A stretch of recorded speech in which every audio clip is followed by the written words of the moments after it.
Welcome to the Deep Dive. Today we're digging into someone truly foundational in horror cinema, George A. Romero, a filmmaker whose name, it just is zombies for so many people. It really is. But his work, it goes so much deeper than just horror tropes. His films are these really sharp, often quite savage critiques of American society. Absolutely. He's the guy who took, well, basically Peanuts, a local crew, maybe some duct tape, I don't know, Probably. and redefined a whole genre. And he did it with this incredibly keen eye for what was happening politically and socially. And that's really our mission today, isn't it? To get past just the surface level gore, the jump scares, which, let's be honest, he was good at too, but to really understand how he used the undead, how he took this this concept of The Walking Dead, which wasn't really a big pop culture thing before '68. Not the way we think of it now, no. Exactly. And he turned it into maybe the most flexible, powerful metaphor for whatever anxieties were gripping society at that moment. He didn't just create monsters, he held up a mirror. Pretty disturbing mirror, usually. And the backstory itself is kind of amazing. Born George Andrew Romero, 1940, in the Bronx. His background was interesting, too. Cuban father, Lithuanian-American mother. Right. And like a lot of filmmakers from that generation, he grew up obsessed with the movies of the 50s. You know, the B-movie horror, the sci-fi stuff. A classic. Yeah, the driving classics. But the key thing is, he wasn't just a passive watcher. He picked up an 8mm camera as a teenager and just started doing it, making his own short films. Learning by doing. Totally. And that whole hands-on, figured-out, resourceful approach, that stuck with him. It defined his whole career, and honestly, it helped shape that whole wave of independent filmmaking that came later.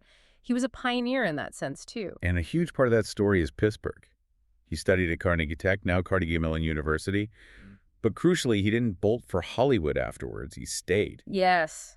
Oh, Pittsburgh, the Steel City. That's fundamental to understanding Romero.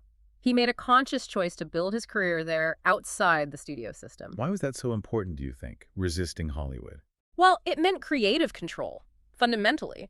By staying put, he built this incredible network in Western Pennsylvania. He started out directing commercials, industrial films, maybe not glamorous work. Pays the bills, teaches you the ropes. Exactly. It taught him discipline, how to work fast, how to work cheap. And critically, it let him assemble this group of collaborators, local actors, technicians, even local investors who were loyal to him and his vision. So when the time came to make a feature. Right. In 1967-68, when he and his partners decided to make what became Night of the Living Dead, they didn't go cap in hand to L.A., they pooled their own money, scraped together about $114,000 from local connections. Which is, nothing, even then. Practically nothing for a feature film, but it meant no studio notes, no executives telling them what to do. That independence was everything. And that tiny budget birthed a revolution. Talk about turning limitations into strengths. The ultimate example. Okay, let's dive into Act 1 then. Night of the Living Dead. 1968, the black and white revolution, as you called it. Yeah, when it hit screens on October 1st, 1968, it just changed everything in horror. And the look, that stark black and white, purely practical. Right, I read that. It wasn't some grand artistic statement at first. Nope. Color film stock, processing. It was just way too expensive for their budget. Black and white was the only option. But the effect, it's incredible. It gives it that almost newsreel feel, like you're watching raw footage. Exactly. Documentary realism. Grainy, immediate. It doesn't feel like a Hollywood production. It feels like something awful is actually happening just down the road.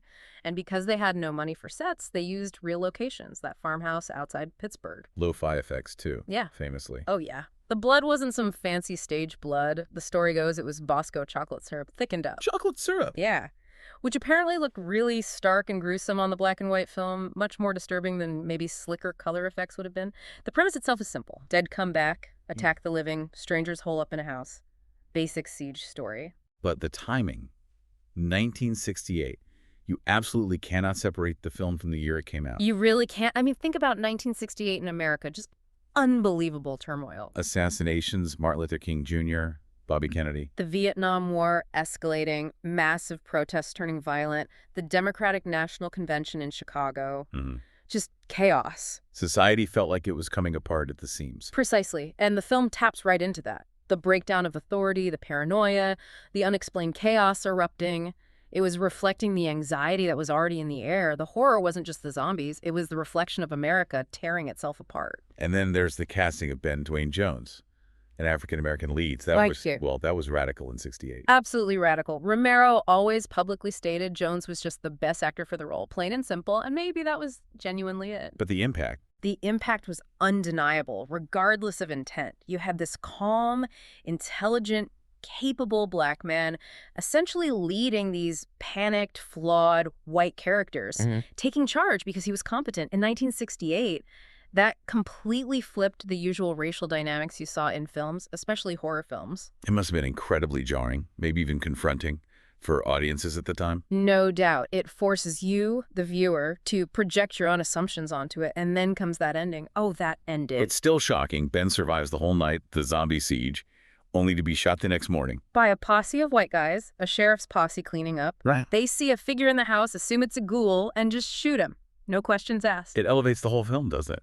From just a scary movie to something profound. It's devastating. It says, look, the external monster, maybe you can handle that, but the internal stuff, the racism, the fear, the trigger happiness, the failure of people to see each other's humanity, that's what gets you killed. It spoke directly to the racial tensions and violence of the era. Ben wasn't killed by a zombie. He was killed by human prejudice and fear. And that brings us to what's happening inside the farmhouse throughout the film. Romero wrote it with John Russo, right? Yeah. And their focus wasn't really on explaining the zombies. It was all about the human drama. How do these different people react under unbearable pressure? It's a pressure cooker. The conflict between Ben and Harry Cooper is central. Absolutely. Harry, the father, wants to lock everyone in the cellar. He's stubborn, represents that kind of fearful old guard authority that won't adapt, won't cooperate. But he's terrified, wants to protect his family, but his way is just wrong for the situation. Totally. He embodies that refusal to face reality, that clinging to outdated ideas of control. Whereas Ben, he's not perfect. He gets angry, but he's trying to think strategically, secure the house, figure out what's happening, work together. That clash cooperation versus self-interest, adaptation versus rigidity, it drives the whole narrative. And the film comes down pretty hard on the idea that our inability to cooperate, our suspicion of each other, is the real threat. We are our own worst enemy. It's stated loud and clear. And this tiny independent film, it just exploded. Phenomenal success. Made for $114K, grossed over $30 million worldwide eventually. It proved indie films could hit big, and it basically wrote the modern zombie rulebook. Slow-moving, relentless, eat flesh. Headshots to kill them. Overwhelming numbers. All that stuff starts here. And crucially, it showed that horror could be serious. It could carry weight, deliver real social commentary. There's a sad footnote to that success, isn't there? About the profits. Yeah, that's the really unfortunate part. Due to some error, apparently by the distributor, the original prints went out without a proper copyright notice. Oh. Which meant, boom, public domain, instantly. So Romero and his partners saw very little of that $30 million. Tragically little. Which kind of explains why his next major project wasn't some huge Hollywood follow-up. He needed to stay independent, stay in control, and maybe make something more personal. Which leads us perfectly into Act Two, his detour with Martin in 1977. Right, Martin. A film Romero himself often called his favorite, or at least his most personal.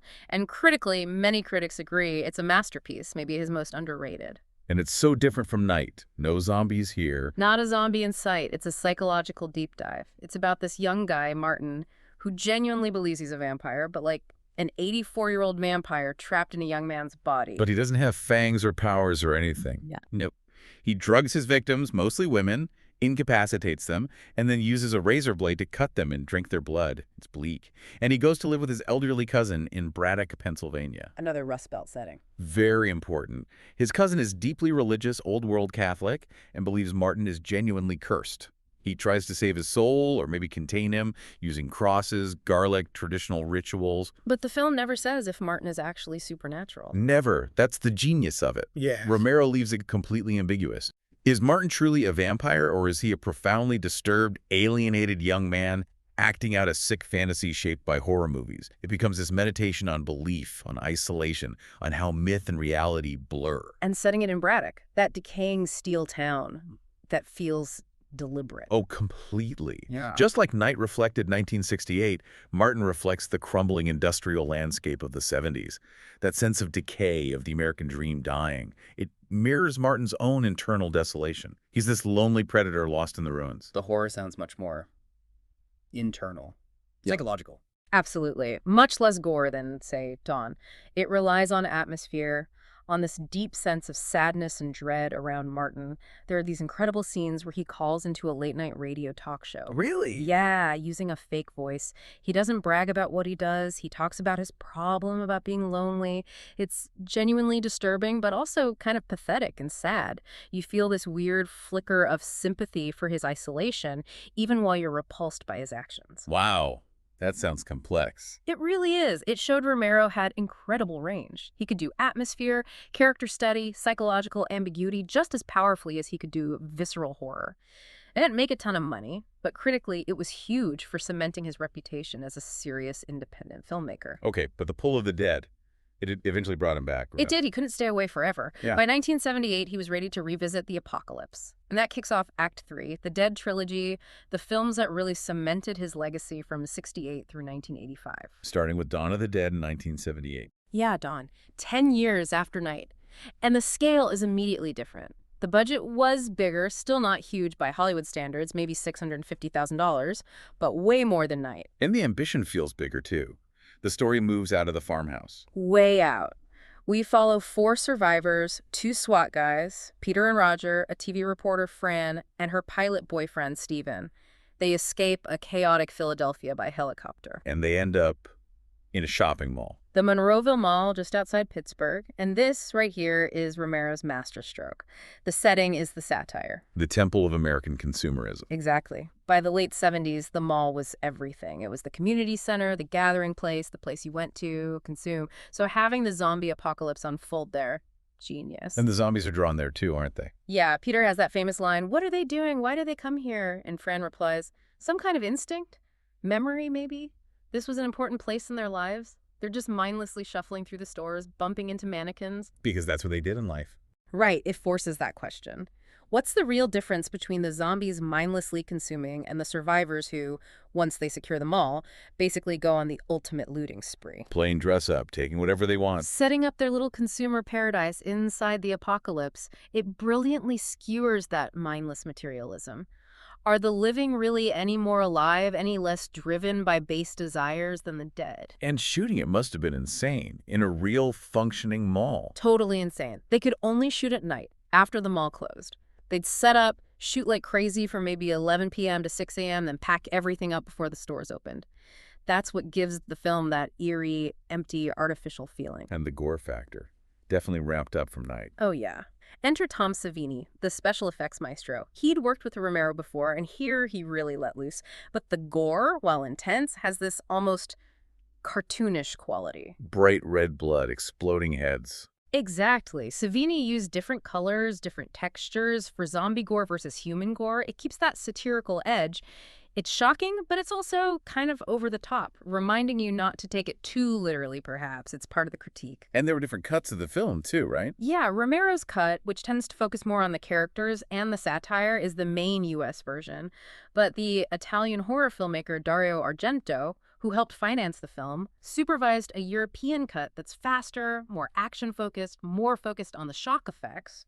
Both are fascinating. But even with the satire and the gore, Romero doesn't forget the people. Never. That's key. You care about these 4. You see Fran dealing with a possible pregnancy in the middle of all this. You see the friendship, the brotherhood develop between Peter and Roger. Steven's descent into possessiveness over the mall. It's all grounded in real human behavior, even amidst the absurdity. It's that balance that makes it work so well. Dawn was a huge hit. But Romero wasn't done with this world. He went even darker next. Much darker.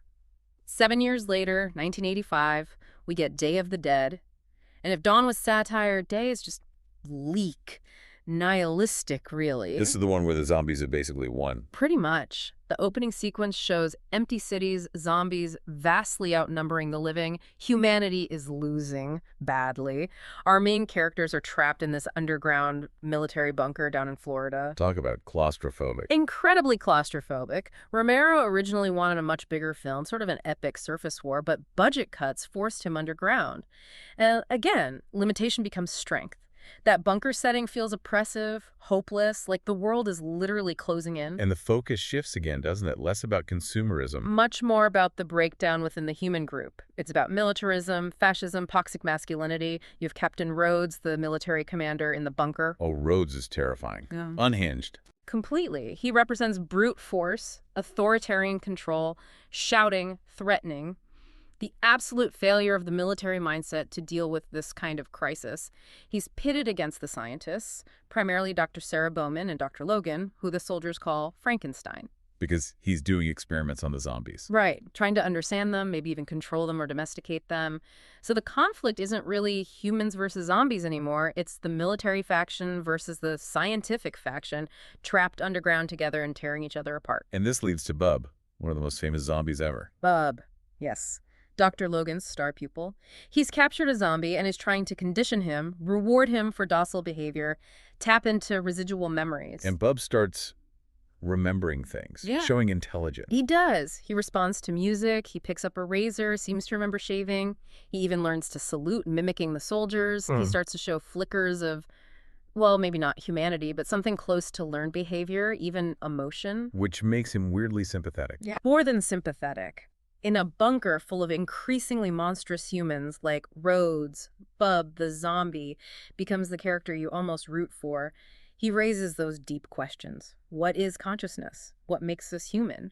When the humans are acting like animals, and the zombie is learning, who's the real monster? And when Bub gets his revenge on Rhodes at the end, it feels earned. Horrifically, but earned. It's an incredibly powerful moment. So Day of the Dead completes that initial trilogy arc. The focus turns entirely inward. It's about how humans destroy themselves under pressure, how we abandon our own humanity. It's a profoundly pessimistic film. A tough watch, but brilliant. Absolutely. And it really highlights Romero's core strength. Which brings us nicely to Act 4. Romero's writing genius, that idea of the malleable metaphor. He wasn't just making scary movies. He was making movies that meant something. Always. That was his gift. He elevated the genre because the horror, the zombies, they were always tools to explore something about us, about humanity, about society. The gore was just the hook. We can literally map the critiques, can't we? Yeah. Night. Racial tension. Breakdown of authority. Gone. Rampant consumerism, materialism, militarism, fascism, the dangers of unchecked power, science versus brute force. And later films like Land of the Dead would explicitly tackle class warfare. He always found a new anxiety to hang on the zombie framework. And he did it without being preachy. It just arises from the situation. You can watch them just for the thrills, but the commentary is always there if you look. Exactly. And a big part of that is the characters. They're not simple heroes and villains. They're flawed, they make mistakes, they're morally gray. Like Harry Cooper in Night. He's antagonistic, sure, but you understand his fear for his family drives his bad decisions. Or Stephen and Dawn getting all possessive about the mall. It's a flaw. It leads to disaster. But it's a recognizably human flaw, wanting security, wanting ownership. His characters feel real because they're messy. And the zombies themselves, they're the ultimate blank slate, aren't they? Perfectly put. They're not evil. They're not making choices. They're just hungry, instinct-driven. Slow, relentless, impersonal. They just keep coming. And that's what makes them such a perfect metaphor. Because they are just this relentless, unthinking force, you can project almost any societal fear onto them. Fear of contagion, fear of conformity, fear of the other, fear of environmental collapse, political polarization. Anything that feels like an overwhelming, unstoppable, unreasoning threat fits the zombie mold. They're just a force of nature almost. A really, really horrible force of nature. Exactly. They just are. And we're the ones who have to react, and usually we react badly. That's the core of Romero's mythology. But he wasn't only about zombies. We should touch on Act 5. Beyond the Dead, he kept innovating, exploring other things. Absolutely vital to remember, he wasn't a one-trick pony, even if the zombies cast the longest shadow. Take Creepshow in 1982. His collaboration with Stephen King. Such a fun movie. Totally fun. It's a loving homage to those old EC comics like Tales from the Crypt, Vault of Horror. It was Romero letting his hair down, playing in a different sandbox. Very different aesthetic, too. Bright colors, comic book panels. Yeah, completely different vibe. Animated transitions, that over-the-top Grand Guignol style of horror, theatrical, exaggerated gore, dark humor. It's deliberately arch and ironic, not the gritty realism of Night. You've got Stephen King himself turning into a plant monster, Leslie Nielsen burying Ted Danson in the sand. Cockroaches. Oh, God, the cockroaches. Yeah, it was him indulging a more playful, pulpy side, and it was a big hit. Showed his versatility. Then there was the dark half later on. 1993, another Stephen King adaptation, and again, different territory. Psychological horror. About a writer whose violent pseudonym, his dark half, comes to life. Exploring duality, the writer's psyche? Yeah. Very different from zombies. Totally. It showed he was still interested in internal horror, the monsters inside us, not just the ones outside. But he did return to the undead in the 2000s, after a bit of a break in the 90s where things have been tougher for independent filmmakers. He did. He came back strong with Land of the Dead in 2005, this time with a much bigger budget, like $19 million. Real studio money, relatively speaking. And big names, too. Dennis Hopper, John Leguizamo. Right. And the focus was crystal clear. Class warfare. You have the super rich living in this fortified luxury skyscraper, Fiddler's Green, completely walled off. While everyone else scrambles for survival in the ruins outside, policed by mercenaries. It was Romero bringing the zombie apocalypse firmly into the post-9/11 era, looking at inequality, the haves and have-nots, the militarization of society, the fear of the outsider. Even with more money, the core critique was still sharp. The biggest threat was still human division. And he kept pushing the form, too, even later in his career. He really did. Diary of the Dead in 2007. He embraced the found footage style, which was huge at the time. Like Blair Witch or Cloverfield. Exactly. It followed film students trying to make a horror movie when the actual zombie outbreak begins, and they start documenting it instead. It was a smart commentary on media, on citizen journalism, on how we consume horror and news in the digital age. Here he was in his late 60s, still experimenting with form. And his final film, Survival of the Dead, in 2009. Yeah, survival. It continued exploring human conflict, focusing on two feuding families on an island whose old grudges basically doom them, making the zombies almost secondary to their own inability to cooperate. He never stopped using the dead to expose the flaws of the living. So let's try and wrap this up in Act 6. Legacy and impact. Yeah. It feels almost impossible to overstate it, doesn't it? It really does. I mean, George Romero is the modern zombie. He basically invented the genre as we know it, full stop. Every zombie thing since. Yeah.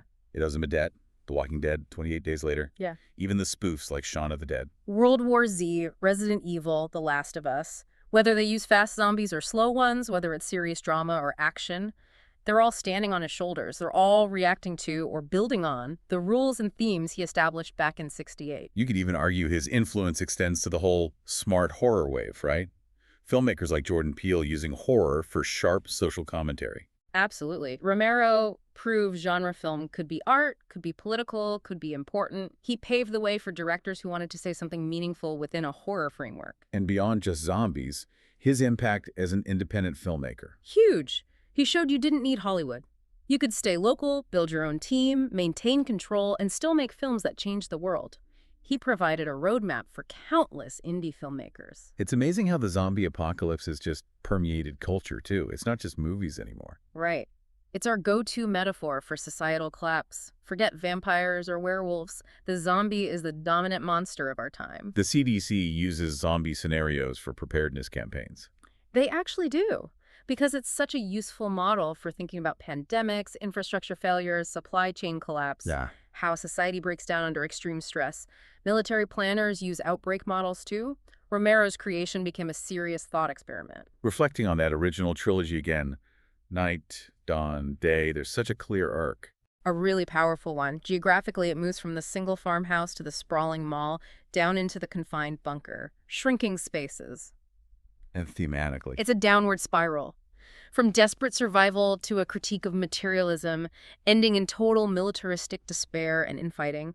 The number of human survivors dwindles, the isolation deepens, and crucially, the living become worse than the dead. exactly, more monstrous, more cruel, more self-destructive. That's the devastating conclusion of the trilogy. And personally, people describe Romero as, well, just a really good guy, apparently. By all accounts, warm, generous, collaborative, stayed loyal to Pittsburgh, mentored people. He showed that influence isn't about budgets, it's about ideas. So, to sum it up, Romero's genius was that he always used The Walking Dead to look at us. Yeah. How we treat each other, how society functions or doesn't function under pressure. Precisely. He himself said his films weren't really about the zombies, they were about the humans reacting to the zombies. That focus on the human, the social, the political, that's his legacy. And even though we're swimming in zombie stuff now, everywhere you look, His original vision still feels potent. That idea that the monsters aren't evil, they just are. That relentless, unthinking threat. It remains terrifyingly relevant. He proved you don't need Hollywood's blessing to make truly great, lasting art. So, a final thought for our listeners. Yeah, George Romero showed us that horror can be a powerful lens on reality. So the next time you encounter a zombie in a film, a game, maybe even a CDC ad, take a second. Ask yourself, what specific fear, what anxiety about us, about our world right now, is this shambling, relentless, unthinking creature actually reflecting? That's the question Romero always wanted you to ask. That's his enduring power.